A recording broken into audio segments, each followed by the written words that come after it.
¿Qué tal? Muy buenas tardes. Les damos la bienvenida a este seminario virtual, la tercera edición de seminarios sobre temas de política y derecho ambiental. Mi nombre es Rafael Colombo. Voy a estar compartiendo los encuentros con ustedes junto al resto del equipo docente. También presentarles a Juan Pablo Chapero, del equipo de la Asociación Argentina de Abogados Ambientalistas. Y bueno, les decía, la idea es poder comenzar hoy con el desarrollo de los encuentros de este seminario, que en esta ocasión hemos denominado como Ambiente, Energía y Clima en Argentina, América Latina y el Caribe, debates en torno a la transición ecosocial. Decía que es un seminario que cuenta con el apoyo de la Red Latinoamericana de Universidades frente al Cambio Climático, también de la Escuela de Formación para la Integración Latinoamericana, también de la Cátedra Libre José Artigas para la Integración de la Universidad Nacional de La Plata y de la Fundación Friedrich Ebert Stiftung Argentina. Gracias a todas estas colaboraciones y trabajo colectivo, este seminario se puede impartir de manera gratuita, como lo hemos hecho en las otras dos ediciones. Como saben, nosotros hemos compartido en el día de la fecha un email con una serie de materiales. Esperamos que les haya llegado a todos y todas. Si a alguien no le llegó, por favor, consigne esa situación en el chat, así les hacemos llegar los materiales. Básicamente de lo que estamos hablando era un enlace de Zoom, que es con el que ustedes accedieron a la reunión de hoy, y con el que van a poder seguir utilizando en las próximas reuniones, salvo que nosotros le indiquemos lo contrario por email. Decía a lo largo de este encuentro y los futuros encuentros de las próximas semanas. También le hemos compartido un enlace a una carpeta de Drive con el programa completo en PDF, también lo tienen disponible en la página web de la asociación, en donde van a encontrar los distintos módulos que se van a impartir, como así también bibliografía, materiales, enlaces de libros, de accesos a podcasts, videos de YouTube, una serie de materiales bastante diversos y heterodoxos. Por un lado, literatura especializada, materiales normativos, pero también videos y podcasts que de alguna forma también nos permitan reflexionar críticamente sobre los temas y problemas que van a ser objeto de trabajo en este seminario. Antes de proceder a presentar el módulo y los docentes que nos acompañan en el día de hoy, queríamos compartir con ustedes muy brevemente un mensaje que dejó grabado Sergio Ballardini, de la Fundación Friedrich Ebert Stiftung Argentina, que bueno, va a compartir con ustedes unas palabras de bienvenida.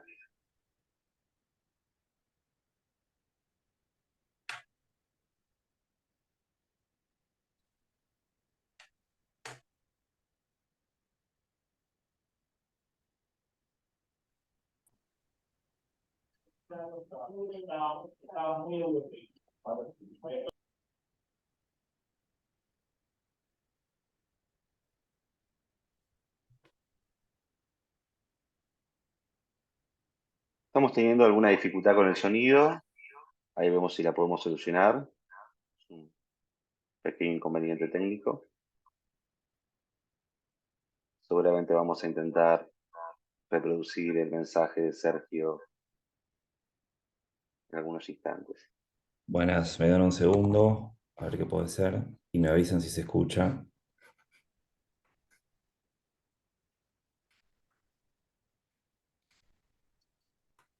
A todas y a todos, queremos en nombre de la Ahora sí Fundación se escucha. Friedrich Ebert darles la bienvenida a este nuevo curso ambiental que ya venimos desarrollando durante varios años. Con suerte estamos pudiendo darle continuidad al mismo.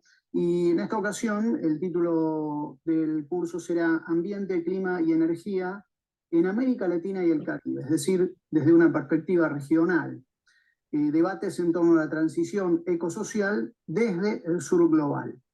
Los objetivos que nos proponemos en este curso, en este seminario, del mismo modo que lo hicimos en los anteriores, tiene que ver y se relaciona con la posibilidad de contribuir a la formación de funcionarios de distintas jurisdicciones, pero también a personas que se involucran con el tema, desde movimientos sociales, movimientos ambientales, organizaciones sindicales, por supuesto, espacios políticos, comunidades estudiantiles, religiosas y desde luego también para docentes de distintos niveles. Es la idea de este tipo de cursos cuando los desarrollamos, la continuidad que podamos ofrecerles y siempre hacerlo desde una perspectiva socioambiental y al mismo tiempo sostenida en la idea de una sociedad de derechos. Es decir que vamos a poder desarrollar este curso a lo largo de varias clases que esperamos puedan estar presentes en todas ellas en la medida de lo posible y que estas sean un elemento, un momento más para la formación de unas y de otros en relación a este tema tan clave para nuestro presente. Por supuesto también, siempre nuestra perspectiva es dar lugar a toda la participación posible y seguramente esto se verá reflejado en más de un momento dentro de la realización de este seminario. Desde la Fundación ABER queremos agradecer especialmente a quienes se ponen en sus espaldas la realización de este curso. Rafael, Jorge, Lucas y Juan Pablo en particular. Y desde luego también tenemos que agradecer a todas las y los docentes que van a participar del mismo. Entonces, sin más, queríamos desearles un muy buen seminario, seguramente lo será, y darles las bienvenidas a todas y a todos. Perfecto. Muy bien, muchísimas gracias, Juanpi. También hacer extensiva las palabras de agradecimientos a Ángeles y Mariela, también de la Fundación EBER, que nos están acompañando desde lo técnico en la organización de este seminario para que sea posible este encuentro virtual. Y bueno, como les decía anteriormente, sin más introducciones, a continuación vamos a conversar, van a estar dialogando ustedes, una pequeña exposición de 20 minutos, 25 minutos aproximadamente cada una, los expositores del encuentro de hoy, que hemos denominado Acuerdo de Escazú, Derechos Humanos y Ambiente en América Latina y el Caribe. Quienes van a estar exponiendo a continuación, por un lado, va a ser Romina Araguaz. Romina es abogada, magíster en Derecho Ambiental y Urbanístico y MOSH, especialista en Derecho Ambiental y Tutela del Patrimonio Cultural de la Universidad Nacional del Litoral, miembro de la ONG El Paraná No Se Toca, docente de prácticas profesionales comunitarias en la Universidad Nacional de Rosario en la Facultad de Derecho. A continuación, a Romina hará uso de la palabra Lucas Michelaud. Lucas es especialista en Derecho Ambiental, es docente universitario, asesor parlamentario, consultor independiente especializado en cambio climático y ambiente y actualmente codirector ejecutivo de la Asociación Argentina de Abogados y Abogadas Ambientalistas. Decía entonces, sin más introducción, les cedo la palabra a los expositores. Una vez finalizadas sus intervenciones, podremos compartir libremente comentarios, preguntas, sea a través del chat o pidiendo la palabra a través de esta sala virtual. Muchas gracias y le cedo la palabra a Romy.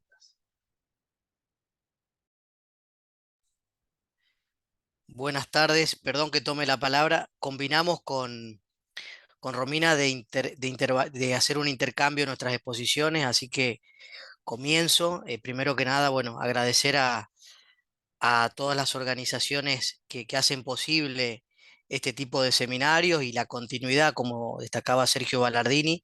Esta es la tercera edición de este seminario virtual y realmente es muy importante para nosotros, en particular, digo, de la asociación, pero también de la Red Latinoamericana de Universidades, la Fundación EBER, poder ofrecer este tipo de, diría yo, de debates ante que seminarios que tiendan a una lógica vertical o de pronto conferencista, ¿no? Esa es un poco la propuesta para este encuentro. Queremos, junto a Romina, abordar este módulo no con la intención de acabar el tema, sino en todo caso de generar grandes disparadores para poder, luego de nuestras interlocuciones, abrir el micrófono y poder debatir, discutir ideas y sobre todo y en particular escucharlos para ver qué están sucediendo también en sus comunidades, en sus territorios, en sus organizaciones. Si algo caracteriza a este tipo de seminario, es que no es un seminario de perfil abogadil o jurídico, sino más bien interdisciplinario. Y por eso abordar hoy derechos humanos y ambiente lo intentamos hacer y entendemos que también el resto de los módulos, los docentes lo van a hacer bajo una lógica similar, donde va a estar el derecho, pero va a estar también la política, va a estar el territorio, van a estar las comunidades. Así que esa es un poco también la propuesta inicial. Eh, yo voy a comenzar, tengo un pequeño power para disparar, eh, y voy a llegar, digo, para que también podamos ya estar al tanto todos y todas, eh, hasta Acuerdo de Escazú, que es como el gran eje dentro del módulo, pero voy a ir un poquito más atrás sobre algunos ejes o algunos hitos que se dieron en este tiempo para ver cómo llegamos de algún modo al Acuerdo de Escazú. Todo este material va a estar también cargado en el Drive, por lo tanto vamos a intentar ir lo más rápido posible digo, para honrar el tiempo y en todo caso con el debate y con el intercambio que se dé también en el material cargado en el Drive, poder seguir conversando. Y voy a llegar, les decía, hasta Acuerdo de Escazú, abordar un poco la problemática de defensores y defensoras ambientales en América Latina y el Caribe. Y Romina va a abordar los derechos de acceso, ¿no? Los 3 derechos de acceso que consagra, que materializa el Acuerdo de Escazú. Digo eso para que también ya tengamos medianamente organizado por dónde nos vamos a ir moviendo. Yo voy a compartir pantalla, quisiera que me avisen si,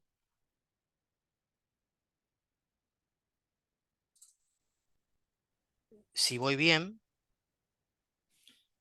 Se está cargando, si Lucas. se ve, se está cargando, perfecto. Ahí estamos, ahí lo vemos. Ahí se ve muy bien, perfecto.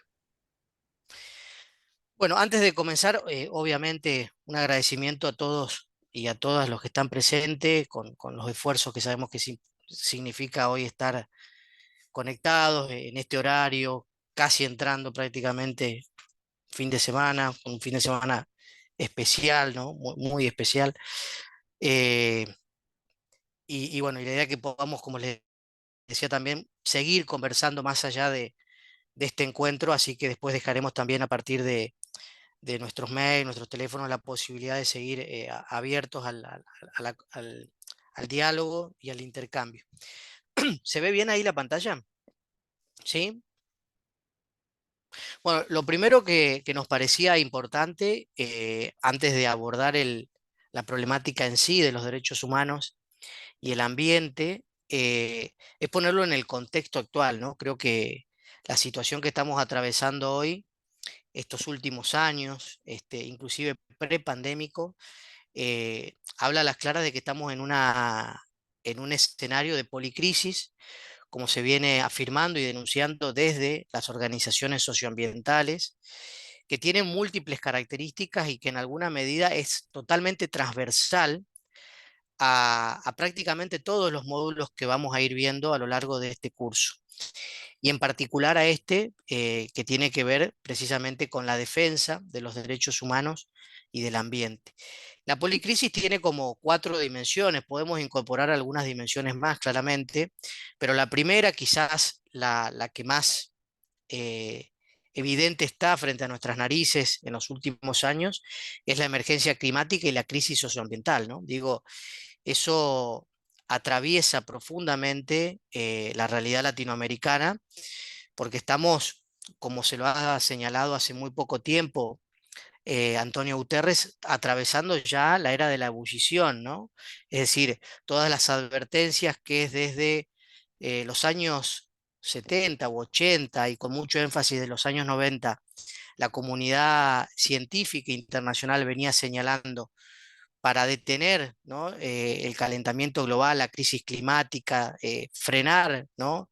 Las intervenciones antrópicas sobre la naturaleza y la atmósfera, bueno, eso no se detuvo en cantidad de metros cúbicos de carbono en la atmósfera se fue acumulando en estas décadas y todas las advertencias que se venían señalando, bueno, ya son hoy una lamentable realidad que estamos atravesando, ¿no?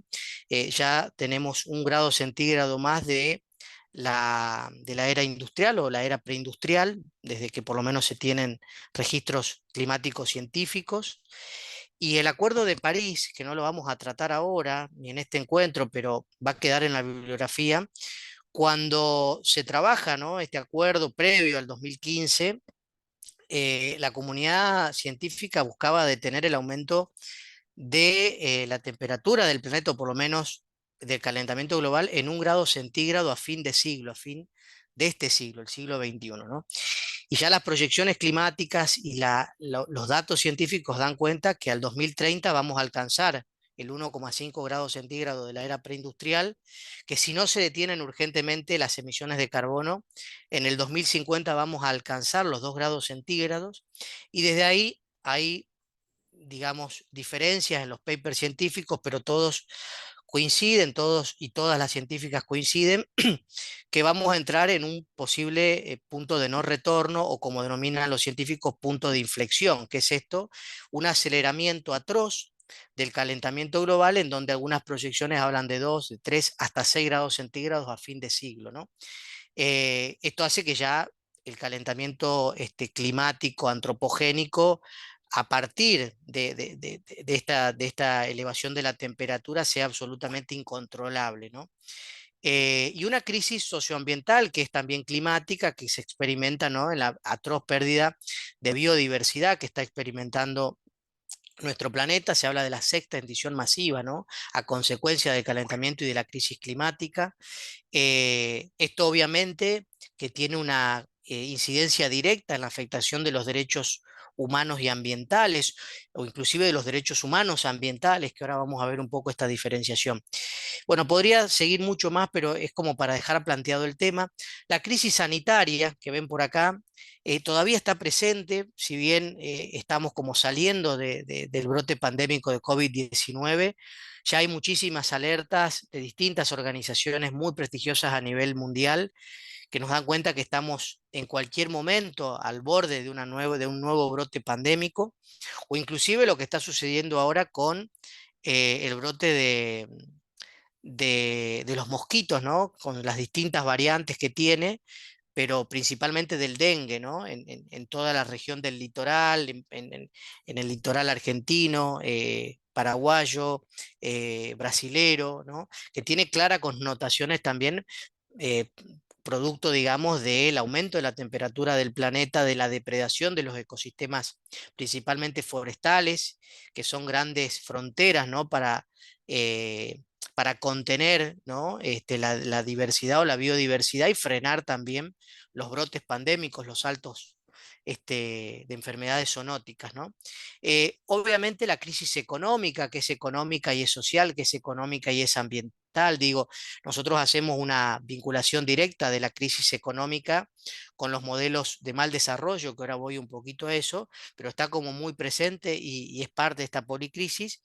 Y una crisis político-institucional que tiene que ver no solamente ya con nuestra calidad de democracia o de nuestras instituciones, y la crisis de representatividad que venimos arrastrando a nivel latinoamericano. No es un fenómeno de Argentina nada más, sino también mundial, pero que, a la diferencia de lo que fue el que se vayan todos, recuerdan, en el 2001, bueno, acá hay como un reverdecimiento mucho más oscuro, más negativo, ¿no?, porque se proponen medidas de ultraderecha o de derecha, o de derecha o de ultraderecha liberal, ¿no?, como salto frente a esa crisis institucional o político-institucional, que en el marco de esta policrisis que les comento, bueno, agrava aún más el funcionamiento de la democracia formal, de la democracia y de las instituciones que conforman, ¿no?, al Estado-Nación, y hace que sea realmente esta situación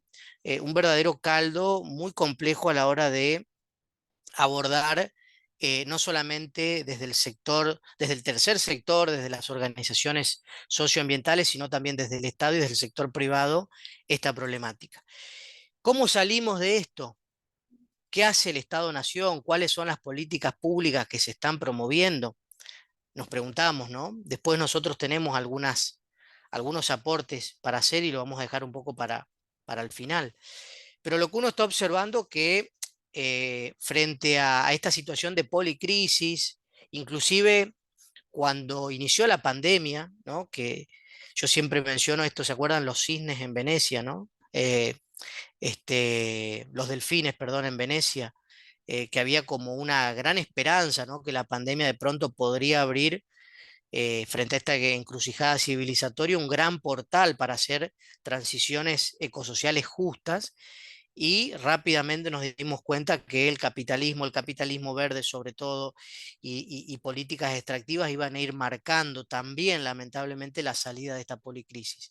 Entonces lo que uno está viendo, y puntualmente en la región y en Argentina, es que la respuesta que está dando la política, el sistema de partidos políticos, avalado obviamente por el sector privado corporativo, es resolver esta situación con mayores políticas extractivas y con un avance significativo del neoextractivismo, ¿no? Es decir, el avance inclusive de las energías extremas, por ponerlo en algún término para que se entienda bien, como puede ser el fracking, como pueden ser inclusive las actividades offshore o sísmicas en nuestras cuencas marítimas, ¿no?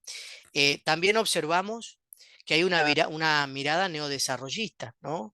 En donde estas dos concepciones se unen en lo que se viene denominando, lo denomina muy claramente Maristela Svampa y Enrique Viale, como el consenso de los commodities, ¿no? Es decir, hay un consenso por parte del sistema de fuerzas políticas a nivel latinoamericano, con algunas excepciones que las podemos también conversar, en donde hay un consenso del extractivismo a la hora de poder abordar esta policrisis, ¿no? Es decir, salir con la profundización de este sistema.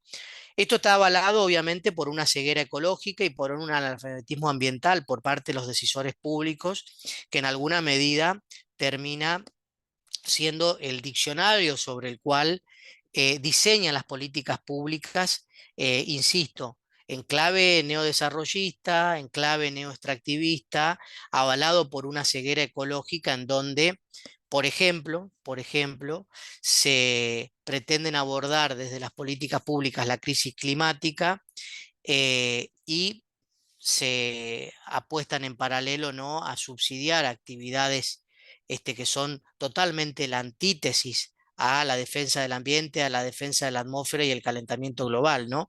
O por ejemplo, no defender o no promover o no financiar adecuadamente la ley de bosques nativos, eh, dejar que avance la frontera del agronegocio, la expansión de la frontera agrícola en nuestro país, y en paralelo salir a subsidiar o a asistir a productores, y no estoy siendo con esto en contra de productores, sino que digo que hay una ceguera ecológica muy fuerte por parte de la política partidaria, en donde no se analizan los costos, las costes que tiene eh, la sequía o lo que pueden llegar a ser posibles inundaciones el próximo año como un fenómeno asociado a la crisis climática y al calentamiento global, y por consecuencias antrópicas, sino en todo caso se trabajan sobre políticas de asistencia o de promoción a determinado sector, ¿no? Algo que se viene repitiendo hace muchos años en nuestro país.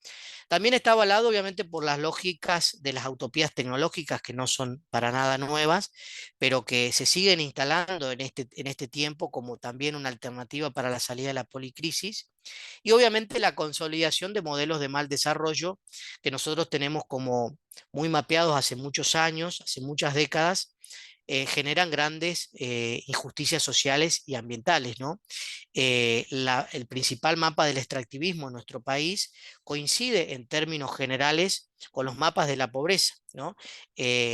Pongamos por caso San Juan, ¿no? La meca de la mega minería, es una de las provincias más pobres de la cordillera o la precordillera, y creo que hay participantes acá de San Juan, que estaría bueno que después podamos también conversar, pero dicho por el propio por las propias cifras del Estado, una de las provincias más pobres, es decir, no logró desarrollarse en estos 25 o 30 años desde que ingresó la mega minería en los 90. Pongamos por caso el fracking en el epicentro del fracking, que es en Neuquén, dicho también por cifras oficiales, de las provincias más pobres, ¿no? Con mayores desigualdades sociales, por lo menos de las provincias patagónicas, refiriéndome.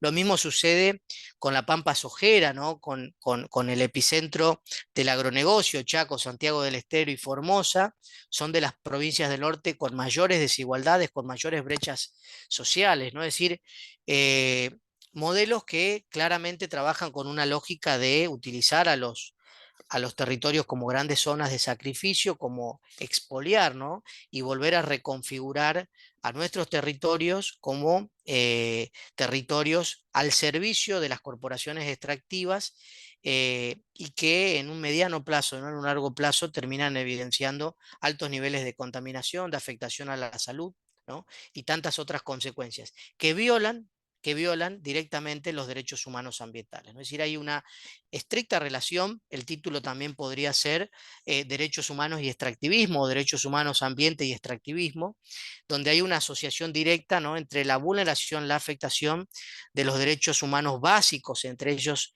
el derecho a gozar de un ambiente sano, libre y equilibrado, a partir precisamente de la violación de...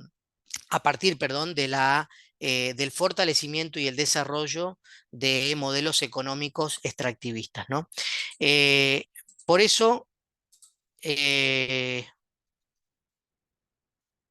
ven ahí, quedó como tildado mi computadora. Vemos entonces que hay una mayor presión del capital sobre las materias primas y la energía para mantener los modelos de consumo y mal desarrollo, y esto repercute sobre los territorios en términos de desposesión y procesos de criminalización. Esto quiero detenerme un poquito más adelante, que tiene que ver ya cuando abordemos la problemática de los derechos de los defensores y defensoras ambientales. Eh, este es el contexto, digo, general. Esta es la situación que estamos atravesando y las respuestas que estamos obteniendo. Es decir, no mencioné, pero se está planteando inclusive en el marco de la transición energética, una transición energética, decimos, injusta, desde el norte global y totalmente corporativa, ¿no? Que entiende en el altar, digo, de lo que puede ser, por ejemplo, la problemática y la extracción de la minería de litio, postular, ¿no? La mercantilización y la no democracia en el uso de la energía como un derecho humano básico, fundamental, ¿no?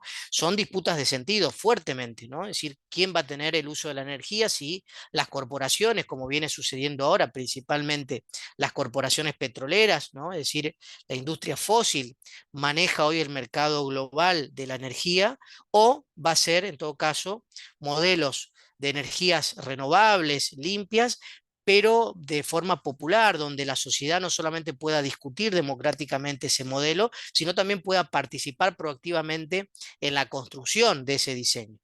Pero bueno, esto va a ser tratado en el módulo correspondiente. Entonces estamos ahí en una situación, perdón que voy a ver si estamos bien con el horario, creería que vamos bien. La humanización del derecho ambiental y la ambientalización de los derechos humanos. Este es un título que se viene desarrollando hace muchos años, porque históricamente el campo de los derechos humanos fue como construido, escindido de la dimensión ambiental. Y lo mismo, la problemática ambiental o ecológica, por lo menos en su postrimería, fue escindido de la dimensión humana. Eh, Se trabajaron en principios, en normativas, en tratados con cierta autonomía. Los movimientos en defensa de los derechos humanos estuvo muchos años caminando en soledad en relación a la problemática ambiental, y también en alguna medida el derecho ambiental o las problemáticas ecosociales transitaron divorciados, ¿no? Del campo de los derechos humanos. Siempre hubo excepciones, siempre hubo grandes acercamientos, pero si tenemos que marcar un punto es que hubo un divorcio desde el nacimiento, podemos ponerlo allá por los años 70, por los años 80, ¿no? Y luego lo que fueron las grandes convenciones y tratados internacionales, fueron trabajando como en campos separados, distintos. Lo que vamos observando en el último tiempo, en las últimas décadas y principalmente en las últimas 2 décadas, es que este divorcio comienza a reconciliarse, ¿no? Hay un acercamiento muy íntimo y un aprovechamiento virtuoso, diría yo, de los aprendizajes de ambas disciplinas en términos normativos, en términos de principios, tal es así que el derecho ambiental utiliza fuertemente no solamente la narrativa de los derechos humanos, sino también sus principios fundacionales, ¿no? Obviamente luego empieza a tener una emancipación y empieza a desarrollar sus propios principios, pero por ejemplo, el principio de progresividad y no regresión, que es clave en materia ambiental y que en el marco de la policrisis hay un retroceso atroz, ¿no? De este principio. Es un principio que el derecho ambiental internacional, lo toma, lo adquiere de la disciplina de los derechos humanos, ¿no? No me quiero detener, hay mucho para hablar de esto, pero para no ser tan extenso, yo esto los dejo, paso, simplemente el PowerPoint va a quedar cargado en el Drive. Pero acá están algunos de los primeros reconocimientos de forma, digamos, más implícita, ¿no? Donde había con cierta timidez este diálogo entre ambos campos. Eh, les digo esto, no lo voy a leer, pero para que lo tengamos, ¿no? Ya desde el 48, desde la Segunda Guerra Mundial, se empieza a dar este diálogo. Eh, Luego vienen un montón de conferencias, muchísimas resoluciones. Están acá para que el que les interese también pueda ir, leerlas. Muchas de ellas son muy interesantes, otras no tanto, pero hay que citarlas. Eh, bueno, un montón de convenciones, ¿no? Internacionales, entre ellas el convenio de Artaus, que está ahí como antesala dentro de lo que es el acuerdo de Escazú. Informes de relatoría, bueno, hay varios, yo traje acá dos, una resolución y el informe, porque me parece que es como muy interesante, porque ya el relator de Naciones Unidas, que vino y que nació, ¿no? En el marco de la defensa de los derechos humanos, ahora nos está diciendo, si no se adopta un enfoque basado en los derechos humanos para proteger la biosfera, las generaciones futuras vivirán en un mundo ecológicamente empobrecido, privado de las contribuciones fundamentales del desgarro por crecientes injusticias ambientales. Si se colocan los derechos humanos y la naturaleza en el centro del desarrollo sostenible y se logra transformar la sociedad, los seres humanos podrían alcanzar un futuro justo y sostenible en el que las personas vivan eh, vivas felices, saludables, satisfactorias. Bueno, hay muchos también en el marco de la soberanía energética y la seguridad alimentaria, perdón, de la seguridad alimentaria que Naciones Unidas trabaja, y ahí se ve muy claramente también esta fusión entre el derecho a la alimentación saludable como parte, ¿no? De la problemática de los organismos genéticamente modificados, del paquete tecnológico, del uso de agrotóxicos. Es decir, defender los derechos humanos implica defender primariamente y de manera sinérgica los derechos humanos, los derechos ambientales, entre ellos el derecho a la alimentación segura, ¿no? Hay una vuelta de rosca ahí muy interesante. Un hito significativo, lo dejo también para que lo lean, es la opinión consultiva 23, ¿no? Muy interesante en el marco de lo que presenta la República de Colombia en el contexto de grandes obras de infraestructura, y que por primera vez, de manera nítida, de manera clara, la Corte Interamericana de Derechos Humanos, que tiene funciones que puede juzgar, que puede actuar como corte, pero que también puede emitir opiniones, habla de un derecho a un ambiente sano como un derecho autónomo. Esto es una cuestión por ahí un poco técnica y que no me gustaría detenerme, pero jurídicamente es muy importante porque hasta esta opinión la Corte venía protegiendo los derechos ambientales, no de una manera autónoma, sino desde la lógica de los derechos humanos y entrando a partir de otros derechos, ¿no? Lo que son los derechos económicos, sociales y culturales, ¿no? Protegía la seguridad social, lo hacía a través de la salud, es decir, podemos decir de manera casi oblicua, ¿no? Bueno, acá lo hace de manera totalmente autónoma, y eso es un gran giro copernicano dentro de la tradición de la Corte Interamericana de Derechos Humanos, porque un organismo que viene a defender los derechos humanos empieza a defender de manera autónoma los derechos ambientales, ¿no? Y ahí empiezan grandes grandes discusiones interpretativas y grandes desafíos a la hora de poder, bueno, acarrear responsabilidad estatal o de los estados partes, los que signan los convenios y los tratados de derechos humanos, frente a responsabilidades ambientales o socioambientales, ¿no? Y esto lo vamos a ver con un poquito más de claridad más adelante. Acá les dejo más para que sigan leyendo, pero está muy, muy interesante. Como por ejemplo en el caso de Comunidades Indígenas Leal a ONAT contra Argentina. Este es un producto precisamente de este avance en donde se fusionan estas dos disciplinas. Argentina en el 2020 es condenado, por primera vez es condenado en el ámbito internacional, eh, precisamente por violar, ¿no?, el marco convencional o lo que se denomina como los estándares internacionales, en este caso por vulneración de los derechos de los pueblos indígenas, ¿no?, de las comunidades de pueblos originarios. Eh, frente a obras de gran infraestructura, como sucede a menudo, que avasallan el territorio y con eso los proyectos de vida de las comunidades, ¿no? Eh, fíjense, algo de ahí les pongo, ahí levantó Claudio la mano, ahora vamos Claudio. Eh, algunas de estas características, ¿no?, de por qué se viola el derecho al ambiente sano, por qué considera así la CID, ¿no? ¿No? Porque se afecta la alimentación adecuada, lo que les decía antes, el acceso al agua, la identidad cultural, ¿no? Es decir, ya son derechos justiciables en el marco de las convenciones, en este caso, del Pacto San José de Costa Rica y tantos otros convenios y tratados internacionales, ¿no? Ahí vamos, Claudio. Eh, voy terminando con esto, vamos con Claudio y voy para el cierre. Dentro de los hitos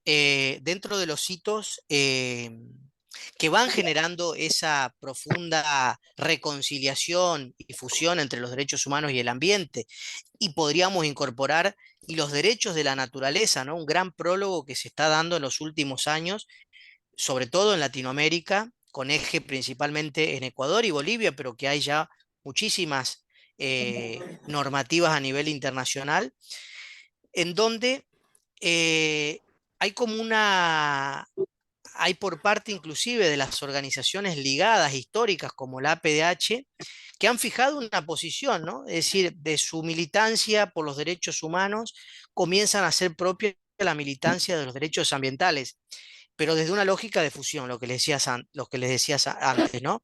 Es decir, comienzan a cuestionar las políticas extractivas como modelos que terminan afectando de manera prioritaria los derechos humanos, ¿no?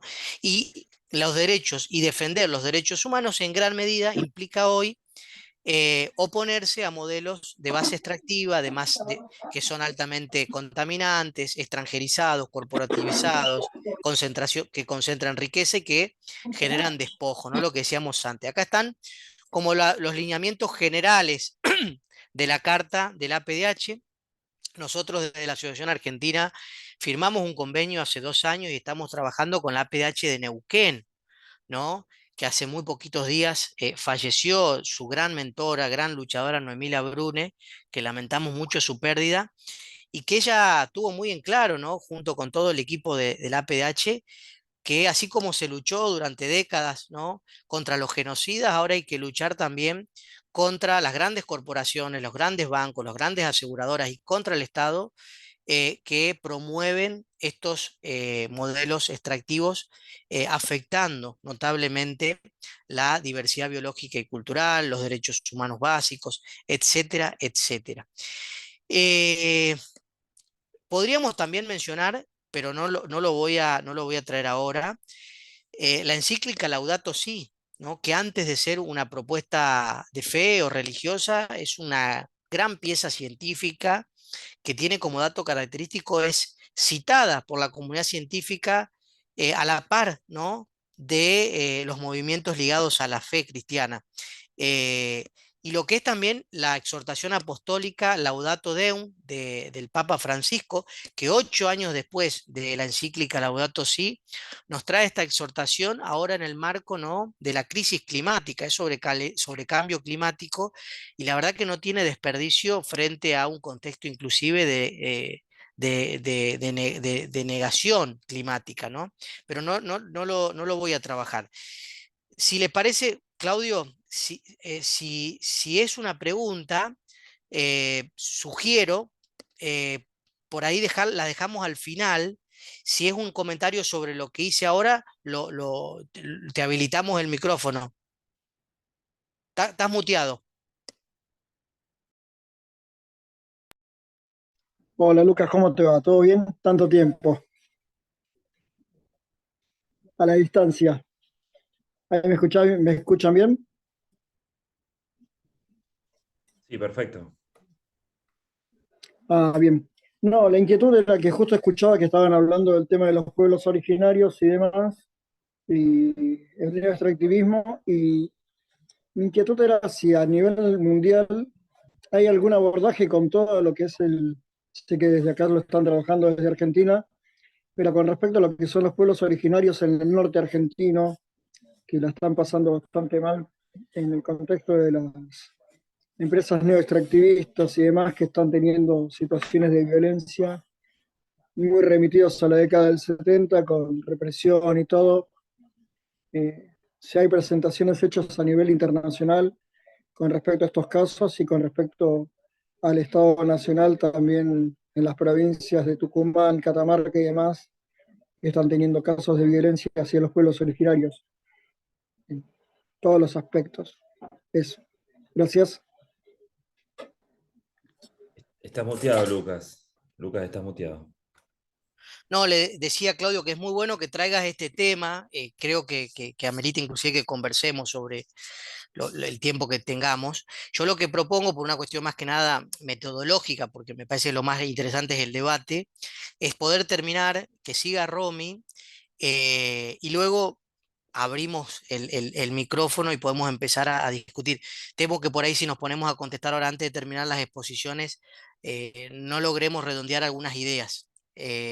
Así que si les parece bien, avanzamos, pero tomamos esa pregunta o ese aporte, Claudio. Eh, Bien, bueno, yo les estaba un poco marcando recién los grandes hitos que hacen a la fusión entre el campo de los derechos humanos y el ambiente, y entre paréntesis, y los derechos de la naturaleza. Y un gran hito para nosotros, que es parte transversal de este módulo, les decía, pero que no llega en paracaídas, sino que tiene toda esta antesala que yo les mencionaba, y tiene también muchas conferencias previas, como la de la Conferencia de Naciones Unidas del 2012, es el Acuerdo de Escazú, ¿no? El Acuerdo de Escazú, que es un nombre mucho más largo, nosotros lo denominamos así rápidamente, porque se firma precisamente en Escazú, en Costa Rica. Es un verdadero, digamos, tratado de derechos humanos y de ambiente, ¿no? Es como la gran síntesis que se estaba practicando, por lo menos en términos judiciales o jurisprudenciales y en las grandes narrativas, y que se sintetiza, se condensa a partir de este acuerdo, en donde 33 estados de nuestra región, no todos obviamente lo ratificaron, pero sí entró en vigencia finalmente, eh, pueda constituir un gran paradigma para la región, ¿no? Creo que estoy seguro, yo no me quiero detener en muchas obviedades de Escazú, porque ahora vamos a entrar un poco en defensores ambientales y en los derechos de acceso, pero creo que es un hito significativo que tiene obviamente muchos desafíos en torno a la implementación, pero que sin lugar a dudas, este tratado, único por otro lado en la región, implementa por un lado capítulos específicos para ver cómo promovemos la defensa y protección de los defensores y defensoras ambientales, y cómo garantizamos lo que son los derechos procedimentales o derechos de acceso de los cuales va a hablar Romina. Eh, Pero digo, este es un acuerdo que nosotros lo ponemos en este módulo central que termina de algún modo de configurar esta fusión entre derechos humanos y ambiente y que para mí termina de consolidar una narrativa, un gran prólogo que se venía construyendo en relación a todo esto, ¿no? Hay mucho para decir del acuerdo de Escazú. Yo lo que me interesa es abordar ahora muy rápidamente en relación a la protección de los defensores y defensoras ambientales y hacerlo también en el marco de la coyuntura actual. Digo, estamos atravesando, como veríamos antes, una situación de policrisis y un momento muy delicado en la región y en nuestro país, con un proceso electoral ya en curso que, bueno, el domingo va a poner un nuevo presidente, ¿no? Entonces, hay que hacer ahí como un abordaje, por un lado, cómo atravesamos los procesos de construcción de lo que es la memoria histórica de los estados-nación en Latinoamérica, que han tenido, bueno, grandes avances y retrocesos en los últimos años, en las últimas décadas, eh, sabiendo de que no son procesos que están ligados por cierta neutralidad, sino que son, en todo caso, fuertes disputas que se dan por distintos sectores y por distintos intereses, y que las políticas de memoria en alguna medida vienen a reflejar esa disputa, depende de quién cuente o cuál sea el relato identitario, ¿no?, que se impone. En Argentina tuvimos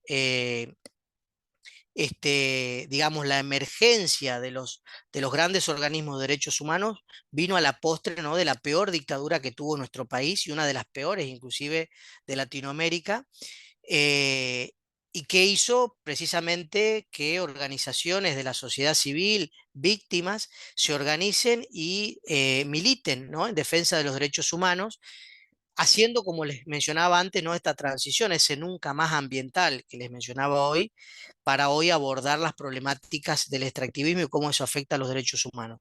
Pero en nuestro país, esta construcción, digamos, de memoria y de reparación tuvo que ver con la transición a la vuelta a la democracia luego del año 83, con la recuperación a través del triunfo del doctor Raúl Alfonsín, y que estuvo caracterizada a la postre de un montón de reformas institucionales, lo que fue la CONADEP, los juicios a la Junta, la condena a los genocidas, el armado obviamente de muchísimos documentos de archivo, de investigación, museos para la memoria, ¿no? Esto mismo sucedió en distintas partes de Latinoamérica, como por ejemplo en Paraguay y en otros países del sur global, que atravesaron procesos dictatoriales, pero se llegó a digamos, un consenso democrático, ¿no?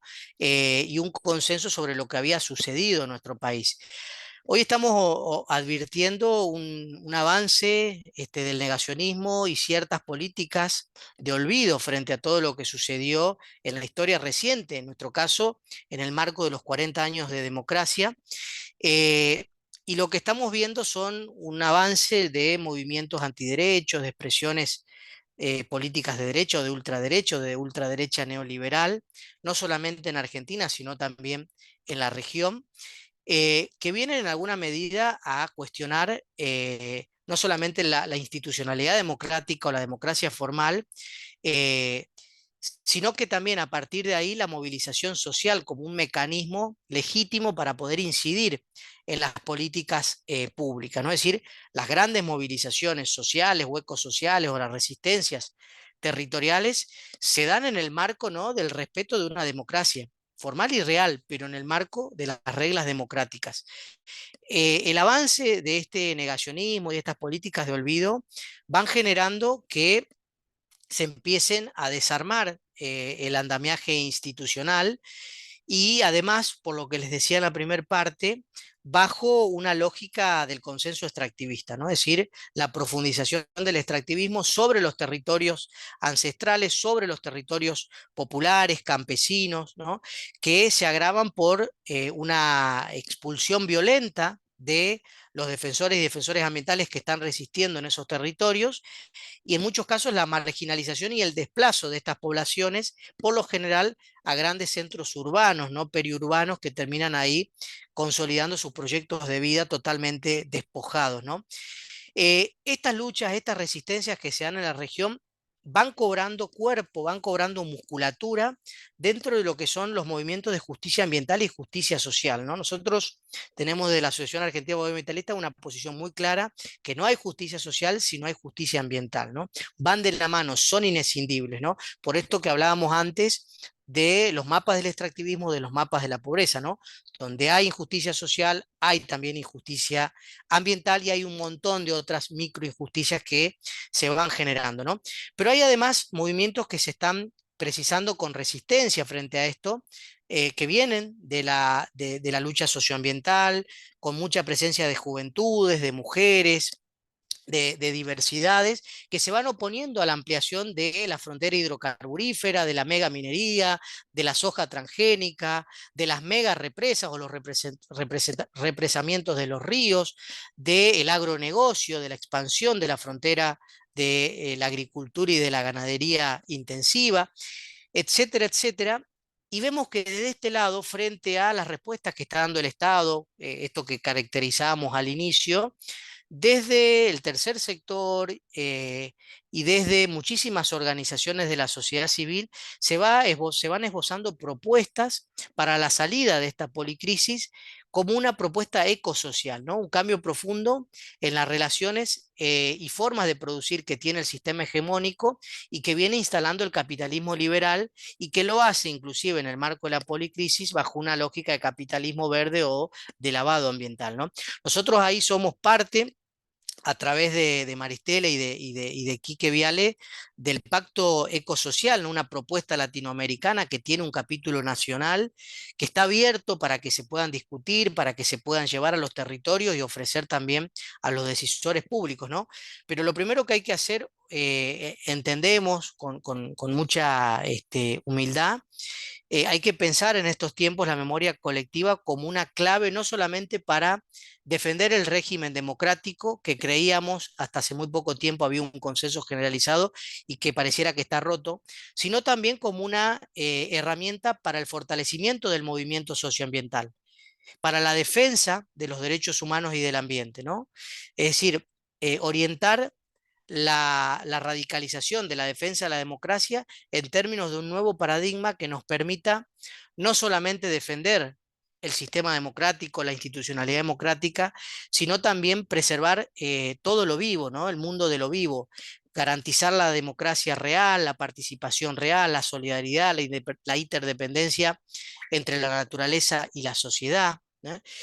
Así que bueno, me estoy extendiendo muchísimo, hay como más para seguir hablando, pero quería cerrar con eso, ¿no? Creo que es un momento en donde tenemos que construir un nuevo paradigma democrático, delinear un nuevo modelo de desarrollo económico por un enfoque de ecología social y popular, que proteja a las comunidades, que proteja a las organizaciones que están nucleadas en los territorios, que proteja a los defensores y defensoras ambientales que están en la primera línea de combate, resistiendo, y que nos permita, obviamente, hablar de justicia social y justicia ambiental como un postulado inescindible, y como una concreción real, ¿no? No solamente como una narrativa. Así que muchas gracias. Quedamos, digo, para conversar ahora, y le cedo la palabra a Romina. Bueno, muchísimas gracias, gracias Lucas. Gracias por la introducción. Está buenísimo que en este marco de política, en este el gran marco que dio Lucas de la situación actual, lo que yo voy a hablar es un poco más concreto. Voy a hablar específicamente del Acuerdo de Escazú y de los derechos que propone el Acuerdo de Escazú en este marco que plantea Lucas. Tenemos derechos ambientales que nos garantiza tanto la Constitución, y el Acuerdo de Escazú viene a ratificar que estos derechos son derechos humanos. Entonces, bueno, retomamos desde nuestro lugar, desde la ciudadanía, cómo ejercer estos derechos, y básicamente Escazú nos brinda estas herramientas de acceso para poder acceder a estos derechos ambientales. Voy a hacer una presentación, a ver si se ve.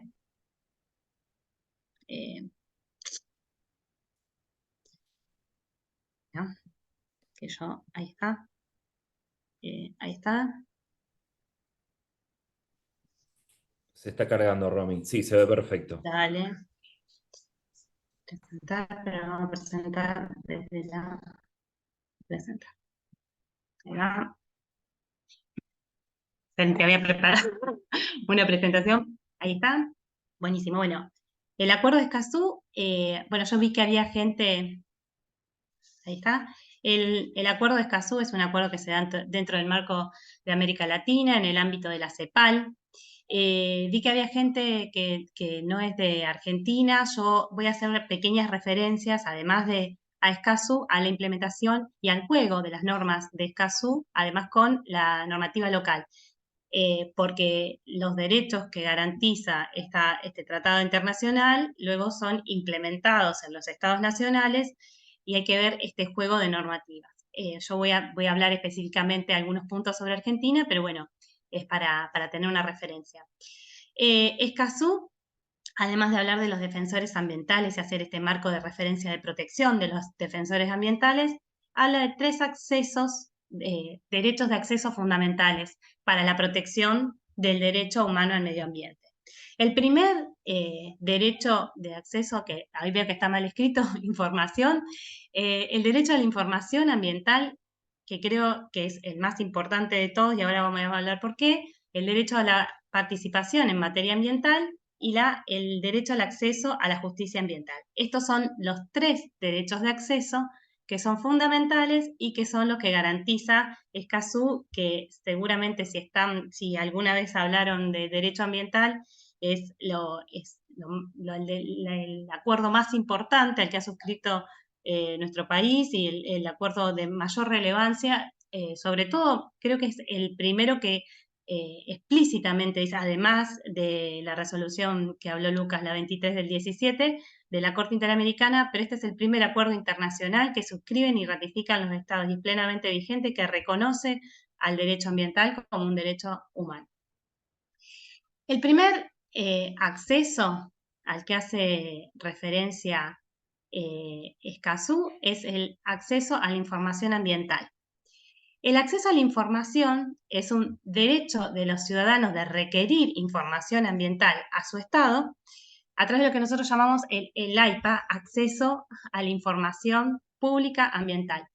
Este derecho es el derecho de requerir información y a su vez conlleva un deber del Estado nacional o provincial o municipal, depende después vamos a ver bien esto, pero implica el deber de los estados de tener esa información, de generar esa información, de sistematizarla y ponerla a disposición de la gente para que puedan apropiarse de ella. Siempre es el primer paso cuando existe un conflicto ambiental, cuando estamos frente a una situación que nosotros sospechamos de daño o que debemos hacer una prevención ambiental, siempre es el primer paso pedir información ambiental. En nuestro país, el acceso a la información está regulado en la Constitución Nacional, que habla el artículo 41, que habla del derecho a la información, por la Ley General del Ambiente, que es la Ley 25675, y por la ley, hay una ley específica, que es la 25831. Acá yo hago mención a las leyes provinciales, porque como el requerimiento de información ambiental es un procedimiento administrativo, muchas veces las legislaciones provinciales tienen algunas limitaciones. Es importante saber que teniendo Escazú y una ley de presupuestos mínimos medioambientales, estas leyes que son más tuitivas son las leyes que van a tener, que se van a aplicar. Perdón.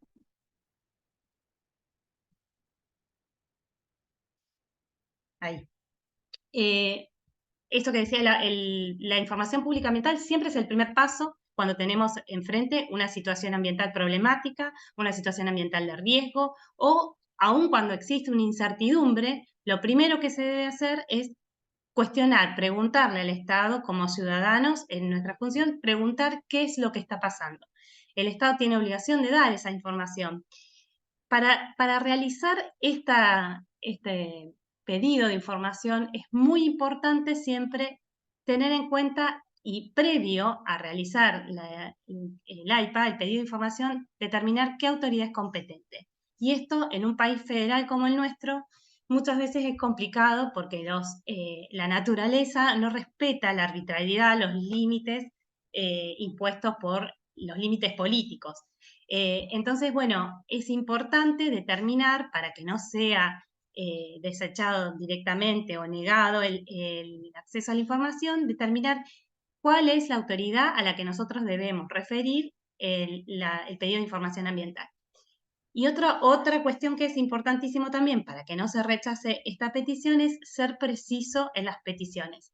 Muchas veces cuando nosotros estamos frente a el conocimiento, la gente siempre conoce de su territorio las problemáticas ambientales. Y muchas veces en estos pedidos de información se hace un detalle de cuáles son las problemáticas, pero no se es concreto con qué se quiere saber.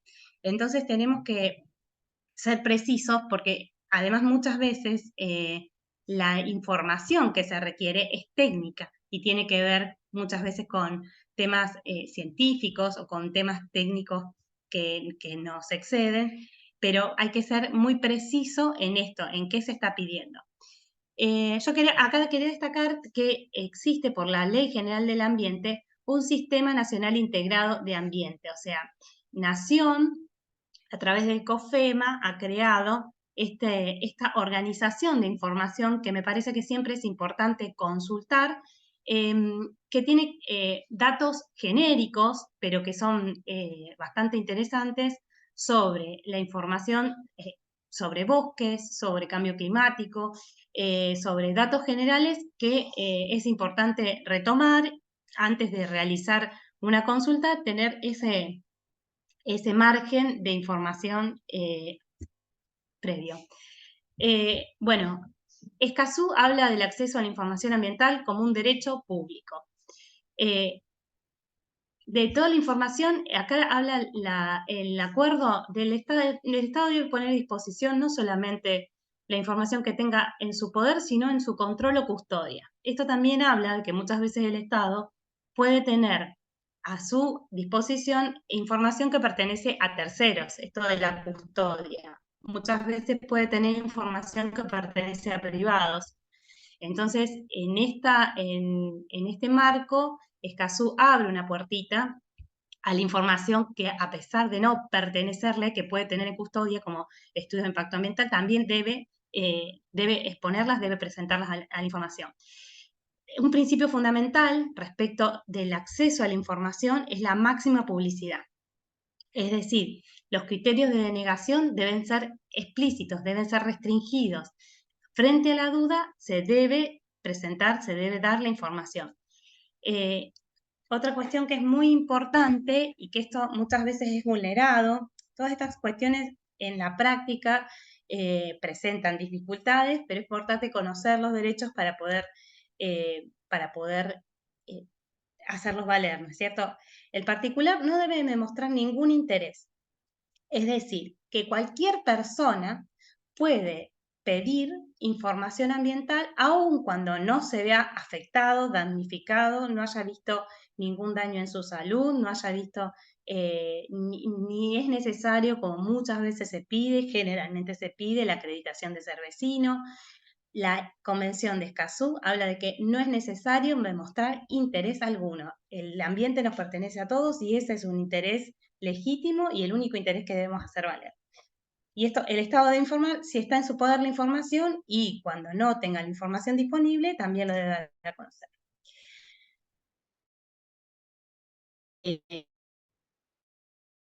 Siempre la información y puede pasar que, me dice que el internet es inestable, no sé si me escuchan. Ante el pedido de información ambiental puede pasar que nos brinden esa información directamente, puede pasar que el Estado diga que esta información que nosotros estamos requiriendo no se puede dar porque pertenece a estas causales que nuestra ley Escazú habla de que por determinadas causales puede no brindarse esta información.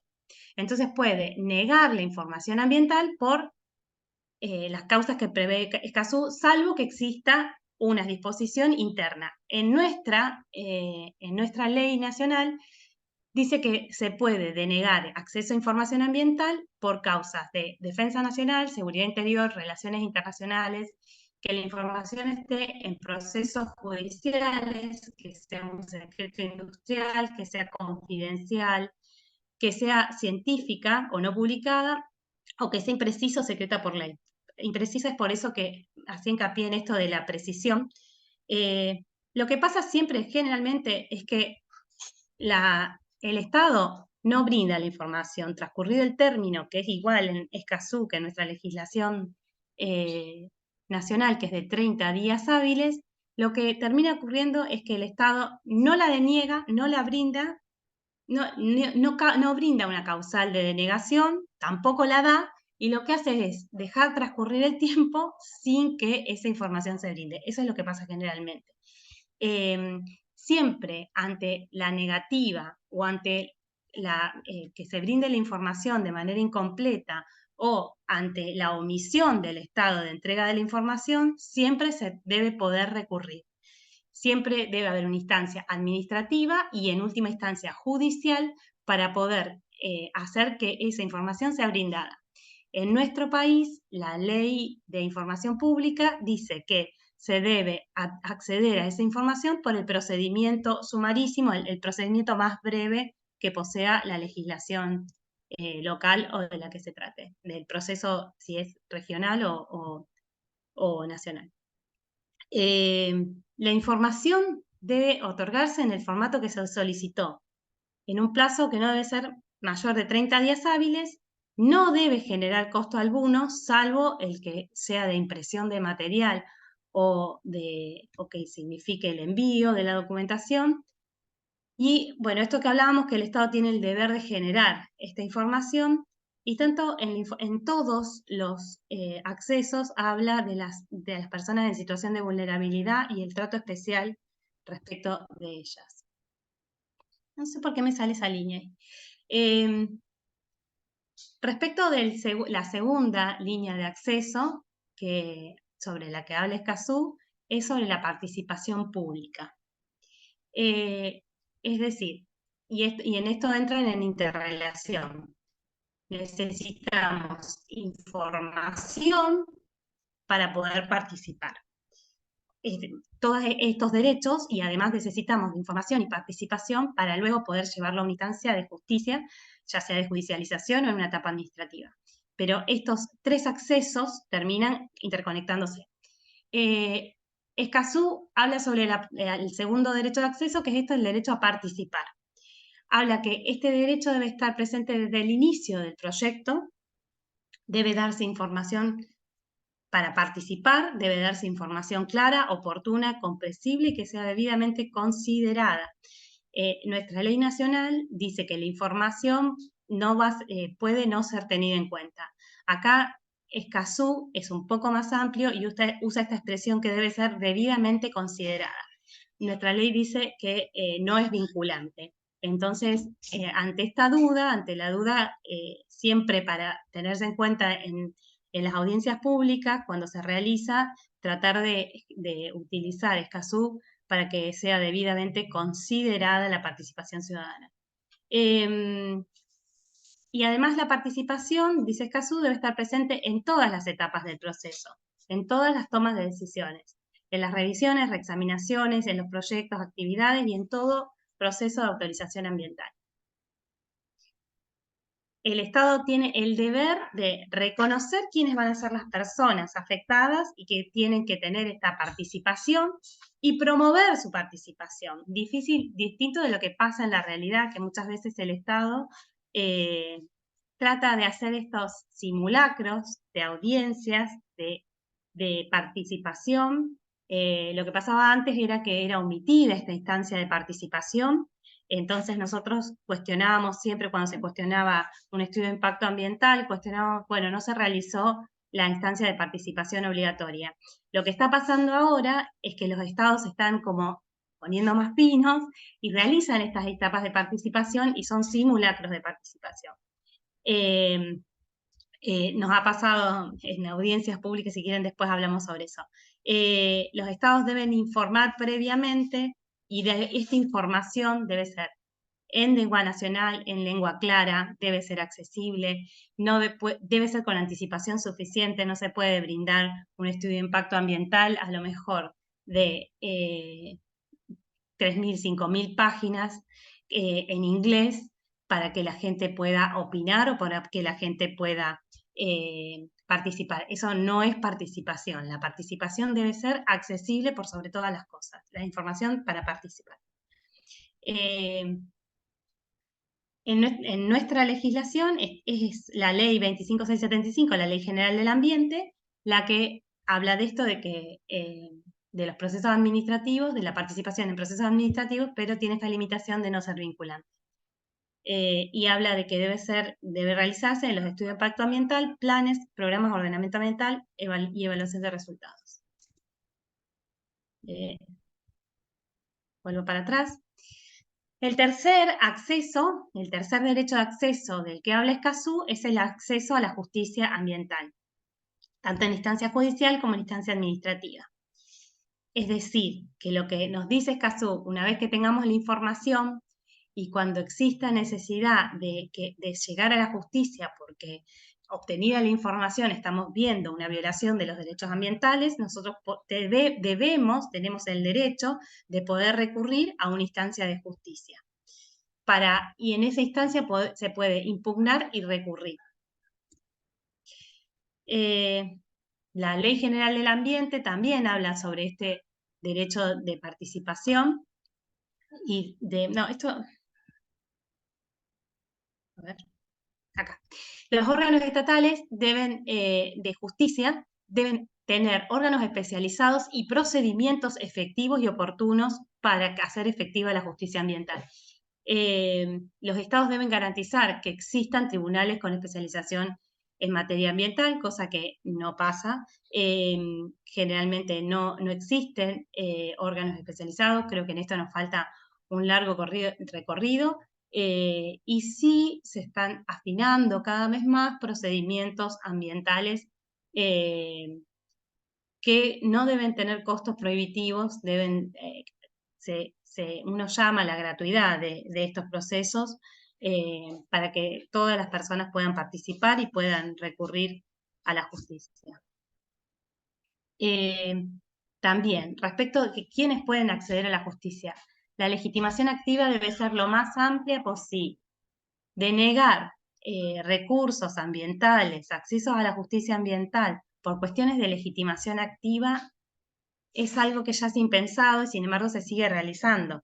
Decir que quienes replantean cuestiones ambientales no son damnificados es algo que la justicia sigue implementando y que debemos llamar a la aplicación del acuerdo de Escazú para que esto no siga pasando.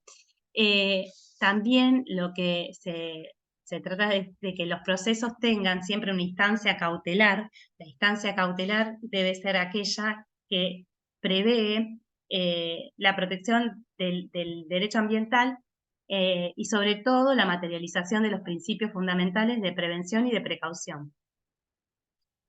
Además, la prueba siempre en los mecanismos ambientales es prueba de difícil producción, no es prueba fácil, entonces también los jueces deben facilitar la prueba. Nuestra legislación habla de la necesidad de un juez activo, que esto en su momento fue derogado, pero los jueces en materia ambiental, hay toda una doctrina, hay una jurisprudencia que habla del rol de los jueces ambientales y cómo deben manejarse. No son procesos cualquiera, son procesos que requieren una proactividad de los jueces. Y también deben garantizar los estados mecanismos para la ejecución y la reparación, que quizás esto es lo más difícil porque muchas veces con sentencias y todo ocurre que las sentencias no son cumplidas o son difíciles de ejecutar.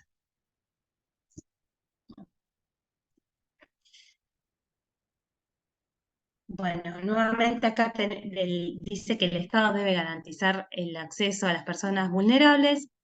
Las resoluciones siempre deben ser por escrito, que esto es una garantía porque deben ser fundadas. Y además los estados deben garantizar procesos alternativos, mecanismos alternativos de resolución de los conflictos, como son las mediaciones o los componedores, amigables componedores.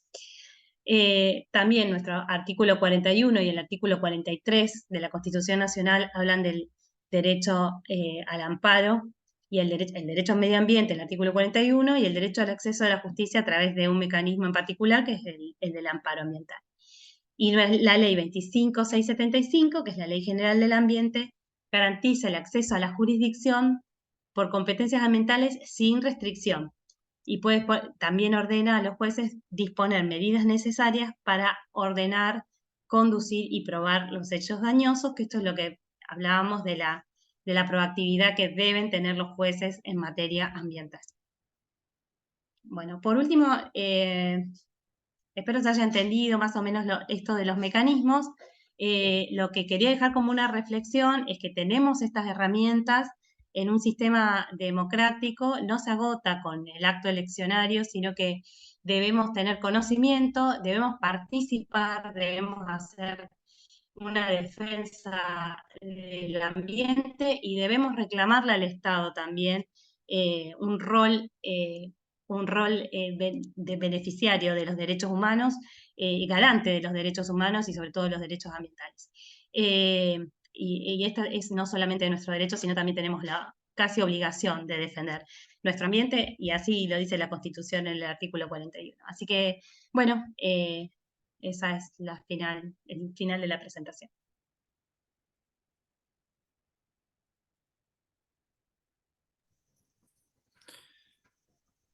Muchas gracias, Romy. Si querés, yo te... Ah, bien, perfecto, pudiste dejar de compartir. Sí.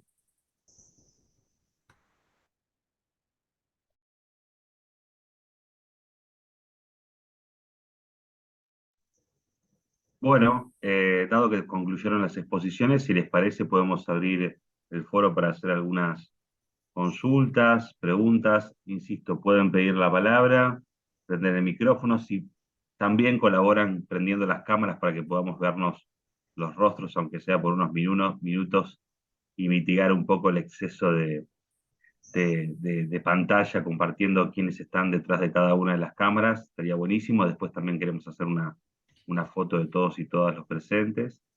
Les decía que, bueno, además de hacer uso de la palabra mediante el micrófono, pueden dejar alguna duda o consulta en el chat, que la leeremos a continuación. Y bueno, Romina y Lucas, por supuesto, van a responder ante cada intervención. Así que queda abierto el micrófono o el chat.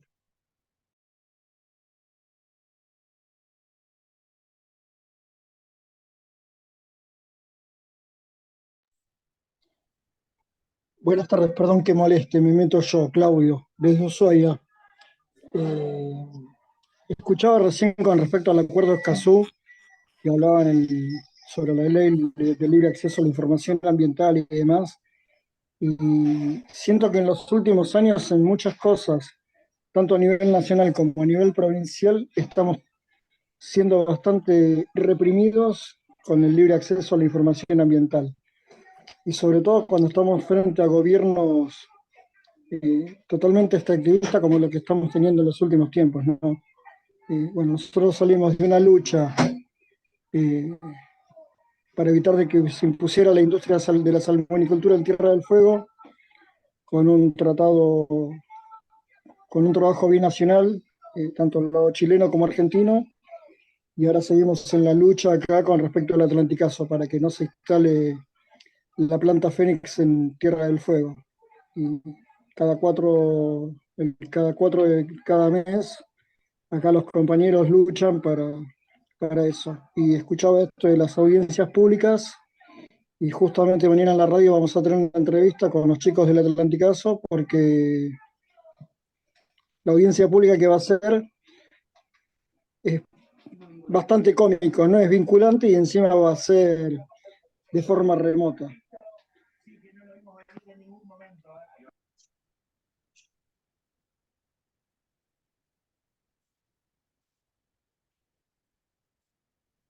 Sí, Gracias por el Perdón, espacio. no, gracias sí, Claudio. Si me permiten, hay algunos mensajes que puedo también compartir en el chat. Paula, por ejemplo, hace pocos minutos, pregunta por el caso de la comunidad de la Cajonat, de la Corte Interamericana de Derechos Humanos, en el que tuvo intervención el CELS, sobre derechos de los pueblos indígenas, y comenta lo siguiente. Por otro lado, respecto a la policrisis, se menciona al comienzo. Actualmente, para usted, ¿cuál tiene mayor importancia para la sociedad y por qué sea eso? Pueden ser por los medios de comunicación, porque yo comparto que la emergencia climática es un tema que deberíamos tenernos a todos como sociedad en alerta, pero no creo que eso esté sucediendo y quería saber qué pensaban al respecto. Bueno, un poco una pregunta por el lado de la Cajonat y después otra referencia a la noción de policrisis y cuál dentro, me imagino, de esas policrisis tiene quizás más importancia, y por qué ocurre eso desde el punto de vista de ustedes, si puede ser por los medios de comunicación o, o, o la indiferencia social.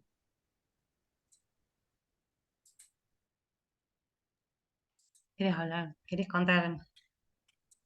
Eh, bueno, a ver, voy de atrás para adelante. La policrisis es una realidad eh, inherente, digamos, que tiene obviamente distintos matices, distintas variables. Yo la verdad que creo que hay hay una integración y una unidad, ¿no? Por eso es policrisis. No sé cuál sería la más relevante o la más importante, pero sí lo que está claro es que hay una retroalimentación de cada una de estas crisis que agrava la situación actual.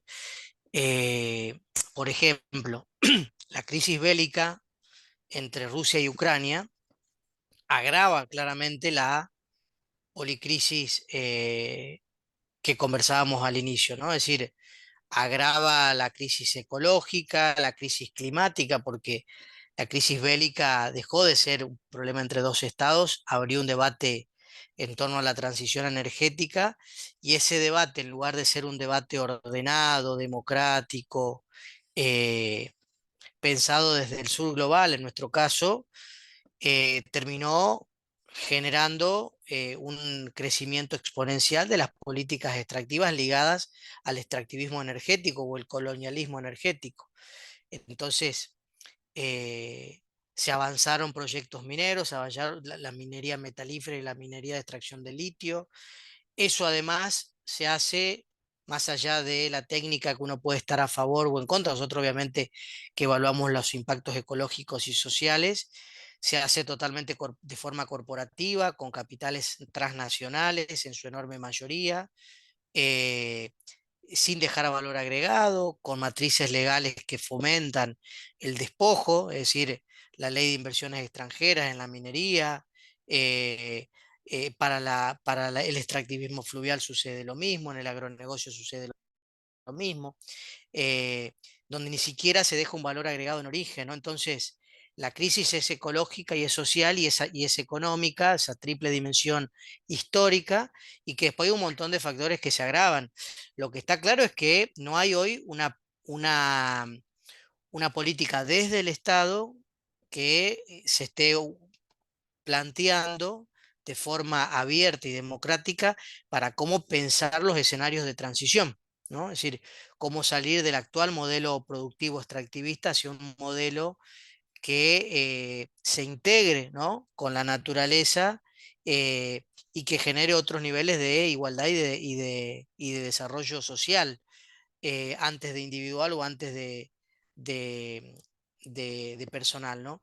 Y por otro lado, no hay tampoco hoy políticas públicas orientadas a pensar una transición energética, como decíamos antes, ni productiva ni urbana, ¿no? Es decir, la ruralidad tiene problemas ligados al extractivismo, la urbanidad lo mismo. Entonces yo creo que ahí hay que abordar la crisis, la policrisis con una propuesta ecosocial. Nosotros estamos ahí trabajando desde la asociación y el colectivo de acción por la justicia ecosocial, eh, liderados en muchos casos con investigadores como Maristela Svampa, como Mel Argento, para pensar los escenarios de la transición energética, y también cómo pensar otras transiciones justas y necesarias, pero lo que necesitamos es que esas propuestas luego se lleven al Estado, ¿no? Se implementen en políticas públicas, en programas de gobierno y demás. Entonces ahí hay como un problema de base, cómo logramos nosotros que todo esto o todos estos instrumentos que son los que mencionaba Romina nos acerca a Escazú, cómo los llevamos luego a la implementación en cada una de las realidades locales, ¿no? Estos son convenios marcos generales que luego hay que implementarlos con lógicas locales y territoriales y con estrategias locales y territoriales, ¿no? No sé si respondí la pregunta, pero eso es un poco lo que está sucediendo y de hecho uno observa que eso es también lo que sucede con avances y retrocesos en la justicia también, ¿no? De 5 o 6 fallos aparece uno, ¿no? Que traza algún pequeño camino en materia de lo que puede ser la consolidación de pronto hacia la democracia ambiental y los derechos de acceso, ¿no? Pero bueno, es un camino que se está haciendo, que está lejos todavía de convertirse en un punto de llegada, ¿no? Bien. Recuerden que pueden nuevamente prender el micrófono y si quieren hablar, pero seguimos leyendo mensajes del chat. Rafa, tenemos una mano levantada Sí, de perdón, no la Mariano vi. Dax. Tenemos una Mariano pregunta Rodax. también Dale, de él, Mariano, pero tuyo el micrófono, disculpas. sí, está bien, está bien. Todo bien, buenas noches. Bueno, acá Mariano Ordax. Yo quiero compartir, digamos, una inquietud, o, digamos, una indignación que creo que nos debe, eh, digamos, la debemos compartir muchos acá, que tiene que ver con el derecho a la participación, este derecho, digamos, hoy reconocido en normas fundamentales. Eh, y a lo que vemos, que bueno, por lo menos a mí me indigna tanto respecto a que termina resultando todo el proceso en una fantochada, como escribía por ahí, en el sentido de que, por ejemplo, en una audiencia pública en la cual participan 1000 personas y 990, o sea, tienen una opinión crítica hacia el proyecto que se está presentando, esas opiniones no son en absoluto consideradas y, digamos, se termina resolviendo sin darle ninguna importancia. Bueno, ante esa situación que vemos repetirse a diario en un montón de casos, no sé si tenemos conocimiento de algún proyecto de ley, digamos, que regule este derecho fundamental, en el sentido de, primero, obligaciones del Estado de promover los medios de participación, porque la verdad a mí me llega un mail porque estoy metido en estos temas ambientales, pero ¿cómo le llega a la gran masa de la población? Digamos, la noticia de que se va a discutir esto, que se van a presentar ciertas cosas. Ahí en un chat decías que, por ejemplo, se me ocurre que tendría que establecerse un deber del Estado de promover estas instancias con publicidades en medios masivos, tal cual hacen con otras publicidades oficiales que nos cansamos de ver en la televisión y en diferentes medios. Eso por un lado, el tema de la promoción de los medios de participación.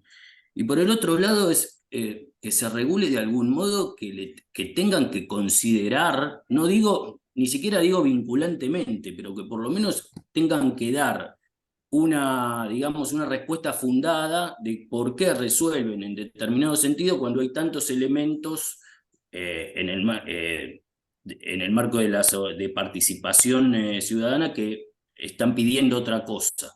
Digamos, no sé si me explico, muchas voces en determinado sentido, y se resuelve absolutamente en el otro sin siquiera, digamos, hacernos cargo de decir por qué resolvemos así y no le damos ninguna importancia a lo que, a lo que están pensando las personas que participaron en la audiencia. Bueno, no sé si es un aporte o también decía que era una pregunta porque realmente no conozco que haya algún tipo de movimiento en el sentido de armar un proyecto que regule estos derechos que ya son derechos humanos fundamentales, ¿no? Bueno, eso, si alguien me puede aportar algo, gracias. No, buenísimo tu aporte. No hay todavía una ley de presupuestos mínimos, como hay una ley de presupuestos mínimos de información ambiental, no existe una ley de presupuestos mínimos de participación. Creo que es necesaria, que debería existir una ley de presupuestos que establezca estos parámetros, los modos de difusión. Igual yo creo que nos falta movilización, que debemos y que por eso estos espacios son tan importantes, el conocer los derechos, el hacerlos valer. Escazú nos da un marco que es muy importante, es ley, o sea, Escazú es ley, nos da un marco y tenemos que hacerlo valer. Me parece que es un principio muy importante conocer, por eso es importante que podamos difundir nosotros y que haya gente acá que esté movilizándose por esto. Y conocer es muy importante, difundir es importante y creo que así se va fortaleciendo la democracia, porque lo que tendemos a decir ante esto no sirve, entonces fortalezcamos la democracia con más participación, pidamos más participación. A veces es difícil, a veces, pero bueno, eso, esto es importante, la movilización y la preocupación. Creo que todavía no somos suficientes para mover el amperímetro de los extractivismos, que vamos en ese camino, que tenemos que juntarnos y ser más para poder plantear un camino alternativo de desarrollo, porque lamentablemente las propuestas que hay en este momento tienen esta tendencia extractivista y que es la única manera de salir de la crisis en la que estamos, pareciera. Y no, lo que proponemos es otro modelo que esperamos Bueno, poder difundir, sí. por eso, ante tu respuesta, yo insisto que me parecería interesante que quienes nos estamos movilizando con todos estos temas ideemos un proyecto de ley, digamos, no digo que Escazú no sirva nada más lejos de lo que pienso, sino que reglamentemos y concretemos esos derechos, porque hoy vemos que nos dicen que están cumpliendo Escazú, mandándonos un mail a participar de una audiencia por Zoom, y con eso ellos están diciendo que cumplen Escazú, digamos. Entonces, digámosle, no, Escazú se cumple así, así, asá, digamos, tendría que ser un objetivo de nuestro movimiento, digamos, de las personas que nos movilizamos en esto, de una ley que De establezca criterios presupuestos más mínimos. estrictos, digamos. Eso, muchas gracias. A ver, yo comparto, Mariano, comparto lo que vos decís y en línea también con lo que dice Romy. Eh, Obviamente que Argentina tiene una muy buena normativa ambiental o socioambiental y tiene grandes vacíos, ¿no? Uno de ellos es una ley de educación, una ley de presupuestos mínimos en materia de participación ciudadana que unifique en un país que es muy grande, que es federal, donde cada provincia tiene su normativa local, donde están las trampas administrativas en cada normativa.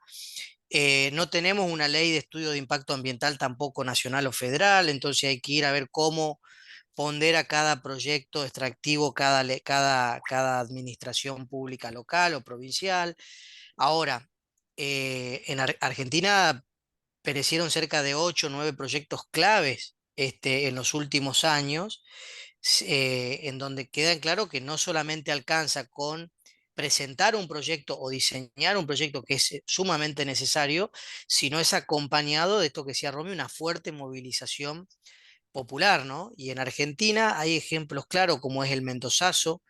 ¿Se acuerdan en diciembre del 2019 que frenó la reforma de la ley 7022 para incorporar sustancias químicas, ¿no? En la utilización irresponsable y racional del agua? Lo que fue luego el Chubutazo, que luego una semana de haber mandado la ley de zonificación minera, el Ejecutivo tuvo que volver atrás. Todo lo que implica el Atlanticazo, ¿no? En un debate que todavía está abierto en la justicia, bueno, un montón de grandes hitos que dan cuenta que las grandes conquistas, no solamente judiciales, sino muchas veces legales, primero se ganan en la calle antes que en los tribunales, antes que en el Parlamento, ¿no?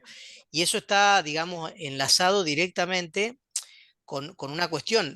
El sistema de audiencias públicas hoy está lejos de ser un sistema bueno, que garantice efectivamente la participación y la información previa que se necesita para poder participar, ¿no? Porque cuando uno se informa, transmite conocimiento, ¿no? Entonces la información lo que hace, abre no solamente un horizonte individual, sino también social, es decir, a través de la información uno puede adquirir potencial para la participación ciudadana, ¿no?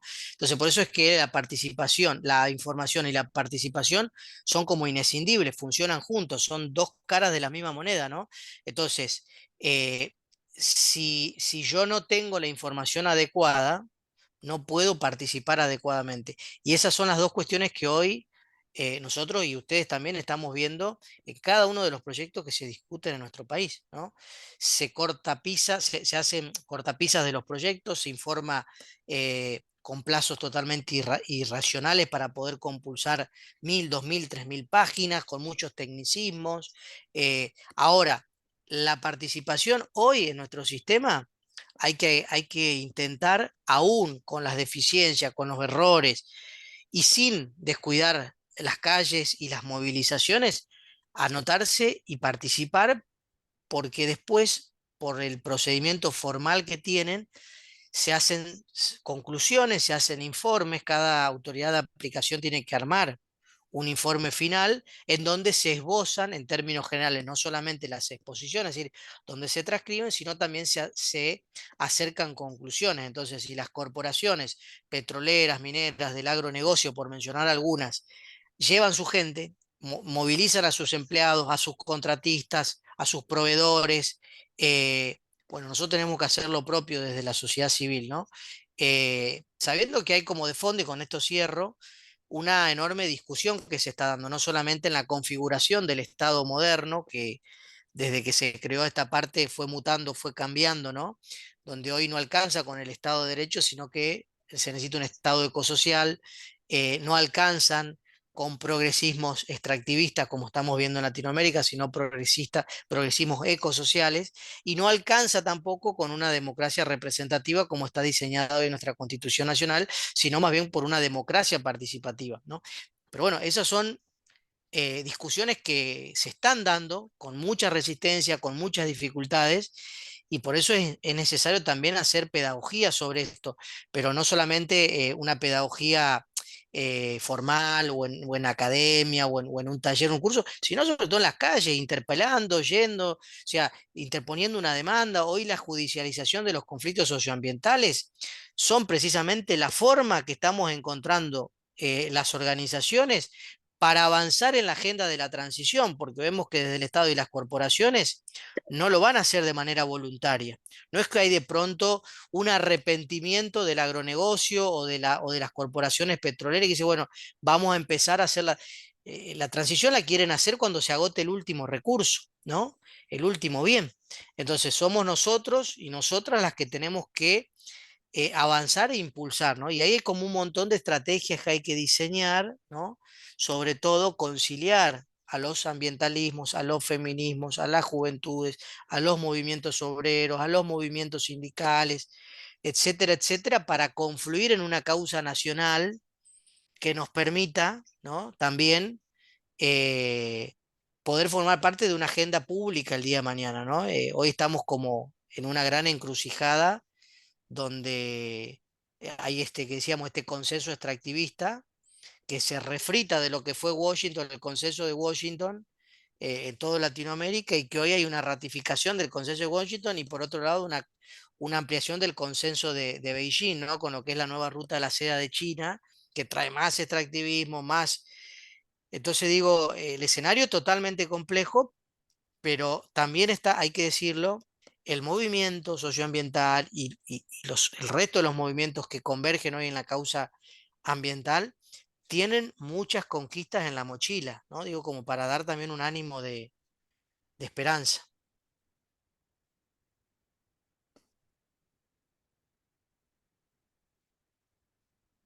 Muy bien. Yo no puedo ver el chat porque me conecté del celu, pero si alguien tiene alguna duda o consulta o comentario para compartir, te sugiero que pida la palabra, prenda el micrófono y si les parece hacemos una o dos intervenciones y vamos cerrando dado que ya son casi las 9 de la noche. Ya se nos cayeron algunos participantes, así que gracias. Pero veo que ahí prendió el micrófono Renzo, ¿puede ser? No. ¿Qué tal? ¿Qué tal? Hola. Buenas noches. Bueno. ¿Qué tal, Renzo? Quería hacer un aporte que estuve estudiando con CACME, que es para la generación distribuida de energía. Y bueno, y no sé si ustedes están al tanto que tenemos dos leyes, que es la 27.424 y la ley 27.191, que bueno, si la buscan,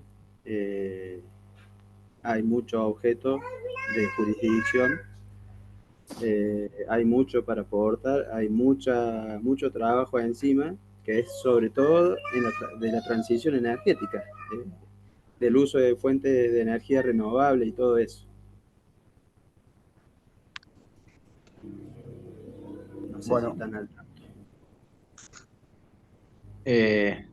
Rafa, ¿puedo 2 segundos? Sí, Jorge, por supuesto. Bueno, en primer lugar, buenas tardes. Yo me enganché tarde.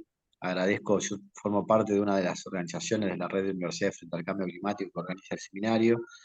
Y bueno, quería intervenir sobre otra cosa, pero aprovechando la intervención de este amigo recién sobre el tema de energías renovables, yo luego voy a compartir a través de Rafa un artículo que escribí oportunamente con la necesidad de que se pueda crear en la Argentina una empresa nacional de energías renovables. Así como en el siglo XX la Argentina, teniendo como base que el petróleo era la energía fundante del desarrollo económico del siglo XX, se creó YPF. Bueno, considerando las circunstancias actuales de la crisis climática global y energética, bueno, yo planteaba la necesidad de crear una empresa nacional de energías renovables que tenga como objetivo central y prioritario el desarrollo no solamente de emprendimiento para la producción, sino también empezar a pensar todo lo que tiene que ver con eh, el avance tecnológico que se podría generar en la Argentina, aprovechando todo el sistema de universidades públicas nacionales, los institutos de investigación científica que tiene la Argentina, el aporte que pueden hacer el Estado Nacional y las provincias, y de manera conjunta poner en marcha, bueno, este tipo de iniciativas y que le den causa a estas normas que existen. Vos recién hablabas de la ley de producción de energía en forma distribuida, que no se ha aplicado, es una ley que existe, que es muy buena, pero que no tiene aplicación práctica. Así que bueno, un poco con respecto a, a lo que vos recién planteabas, luego compartiré ese artículo para hacerlo llegar. Y esto que se lo quería, y lo segundo que quería decir, para alguno de los dos expositores, eh, preguntarles si es que existe o si debiera existir actualmente en el marco del Acuerdo de Escazú un observatorio donde pudieran hacerse un seguimiento de todos aquellos defensores ambientales que están siendo víctimas hoy día de la persecución, el amedrentamiento, en algunos casos la muerte y en algunos casos también eh, la violencia que muchas veces se ejerce sobre los defensores ambientales. Y como el Acuerdo de Escazú se ocupa de esto, bueno, la importancia por ahí de poner en marcha a través de la Asociación de Abogados Ambientalistas u otras instancias de un observatorio que puede ir a hacerse no solamente el seguimiento de aquellas personas que están hoy con este tipo de dificultades, de hostigamiento, sino también brindarle la asistencia legal necesaria, ¿no? Para que no queden expuestos en sus territorios muchas veces ante los poderes políticos o de las empresas multinacionales que tienen mucho más poder que una organización social, ambiental o territorial focalizada en algún territorio argentino o de cualquier parte de América Latina, ¿no? Pero bueno, en particular preguntaba si era viable armar un observatorio de estas características que concretamente haga el seguimiento de los defensores ambientales que están en estas dificultades y además se le preste asistencia a ellos, ¿no? Yo hago un comentario, Romy, Sí, dale. complementemos, no, pero digo, me parece, Jorge, que traes un tema que es sumamente importante, interesante, y que sin lugar a duda es uno de los desafíos que viene a poner Escazú en los estados firmantes o en los estados que han ratificado el acuerdo, porque el acuerdo como tal es marco, luego cada estado-nación tiene que ir implementando y desde ahí ir en diálogo a nivel regional, ¿no? Así está por lo menos pensado el diálogo institucional o político institucional. Eh, Creo que en la COP que se hizo ahora en abril de este año en Buenos Aires, la segunda COP del Acuerdo de Escazú, o sea, fíjense lo nuevito que es este acuerdo que recién ahora empiezan las conferencias de partes. eh, eh, Se arrimaron muchos informes precisamente denunciando, ¿no? Las violaciones de los derechos humanos y ambientales. Lo que hay que hacer, desde luego, y eso creo que es una responsabilidad del Estado implementar, es que esos informes se sistematicen eh, y se trabajen estrategias locales, porque después lo que tiene que hacer el Estado es ver cómo llega a cada uno de los territorios, cómo aterriza, ¿no? Escazú en cada uno de los territorios para lograr realmente proteger a los defensores y defensoras ambientales, que son en muchos casos pueden ser defensores que están rápidamente identificados como tal, o pueden ser muchas veces grandes anónimos que defienden una cuenca, que defienden un árbol, que defienden, digo, un ecosistema y que padecen, ¿no? No solamente la violencia en muchos casos de Latinoamérica, de los narcos estados que como sucede en Colombia, por ejemplo, en Brasil en alguna medida. Colombia ya lleva más de 100 asesinatos de defensores y defensores ambientales, para que tomemos una dimensión, ¿no? En donde el extractivismo, hay, digamos, un sicariato del extractivismo, ligado principalmente a las corporaciones petroleras, y ahí es el Estado, digo, el que tiene que tomar una intervención activa. Claro, Inclusive, lo que pasa, perdón, Lucas, que yo lo que decía algo externo a los estados, porque muchas veces quienes promueven esas políticas de persecución, hostigamiento y demás son los propios estados. Entonces, ver cómo se crean instancias externas a los propios estados para hacer este tipo de seguimiento. sí, lo que pasa hay que hacerlo, yo estoy de acuerdo, pero hay que hacerlo en diálogo, o sea, es muy difícil, nosotros las organizaciones, la sociedad civil puede crear un montón de mecanismos, de observatorios, pero luego quien tiene en definitiva la implementación y quien tiene la capacidad, inclusive los resortes institucionales y económicos, pensemos que para poder hoy, que es un gran problema que tienen los defensores y defensoras ambientales, es la criminalización que están sufriendo, que ya no es una criminalización a partir de la violencia, sino también de la judicialización de esos conflictos, ¿no? Esto lo están tomando las corporaciones en Latinoamérica y viene en gran medida de Europa, que es a partir de meterle denuncias penales a los defensores, juicios por daños y perjuicios, ¿no? Por detener un proyecto, etcétera. Entonces, como para que pongan la energía, dejen de poner la energía en la resistencia y pasen a defenderse, ¿no? Entonces, ahí es el Estado el que tiene que articular los mecanismos también económicos para poder inclusive poner en práctica un sistema de defensores de los defensores ambientales. Es decir, cómo lograr que los defensores, los abogados y abogadas que defienden a los defensores y defensoras ambientales puedan además tener recursos suficientes para poder llegar acorde a la problemática, ¿no? Que es lo que está pasando hoy. Nosotros nos pasa a menudo en la asociación y muchas veces lo logramos conversar con las comunidades, con los amigos, con los compañeros, pero no podemos estar en la enorme cantidad de requerimientos diarios que tenemos porque somos un equipo muy chico, que hacemos lo que podemos, que entonces digo, ahí es el Estado el que tiene que articular fuertemente un recurso institucional, legal, económico para poder, y después sí, tiene que la ciudadanía incorporarse y tener una participación, una pata dentro de ese, dentro de lo que se diseñe, ¿no? Si es un foro, si es un observatorio, si es un...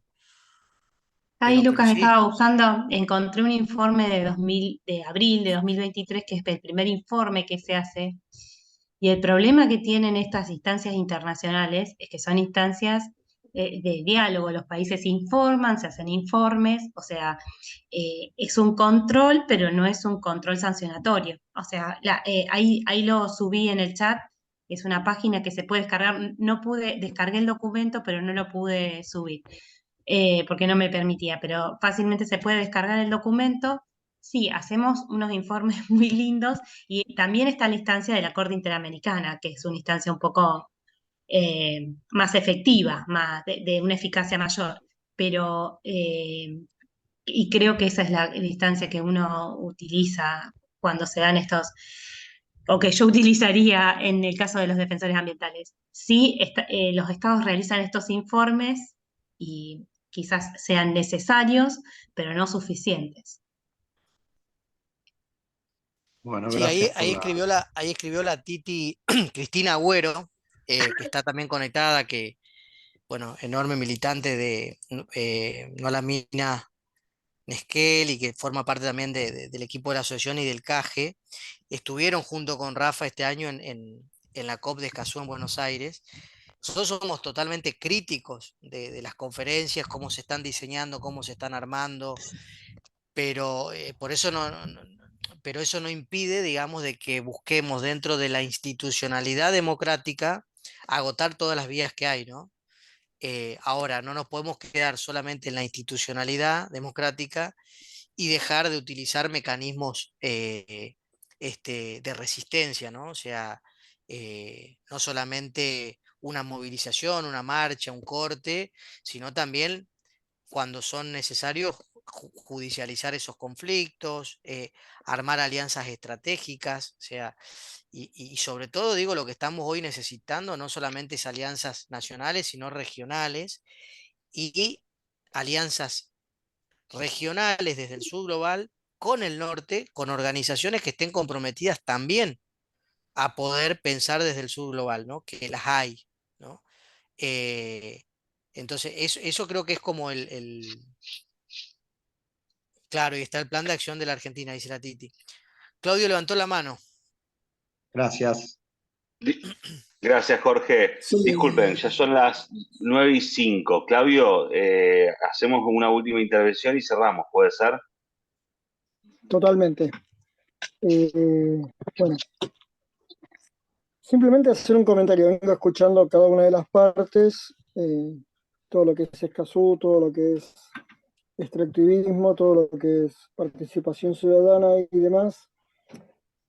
Y lo que noto yo acá en Ushuaia puntualmente, y con el tema este puntual de lo que son las problemáticas ambientales, el extractivismo y demás, es que al momento de los medios de comunicación, la información termina siendo muy sesgada. O sea, se terminan cerrando solamente a la parte gubernamental y cuando quieres acceder a la información, no podés. Es más, hace poco tuve la oportunidad de participar en una charla sobre hidrógeno verde y la sugerencia que hice fue puntualmente esta, que cuando hacen las charlas que sean abiertas a la sociedad y más a los medios de comunicación. O sea, si ellos quieren informar sobre las acciones que van a llevar adelante, que no sean cerradas.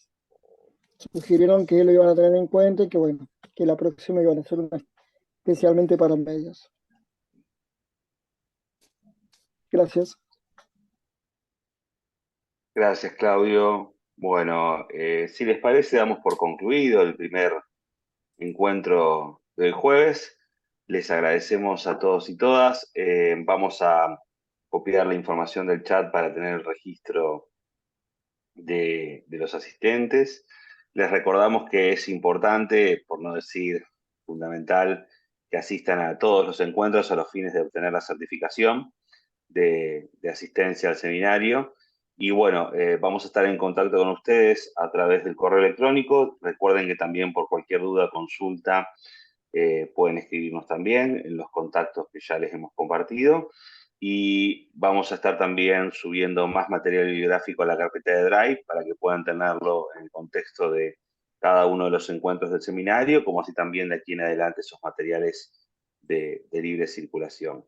Les agradecemos mucho nuevamente de estar hoy jueves en esta semana tan especial, estar aquí hasta esta hora, y bueno, nos volvemos a encontrar el próximo martes con el encuentro número 2, en donde estaremos compartiendo las exposiciones junto a Melissa Argento y de mi parte también sobre transición ecosocial, transición energética en América Latina y el Caribe, con particular énfasis en el caso argentino. Muchísimas gracias y buenas noches.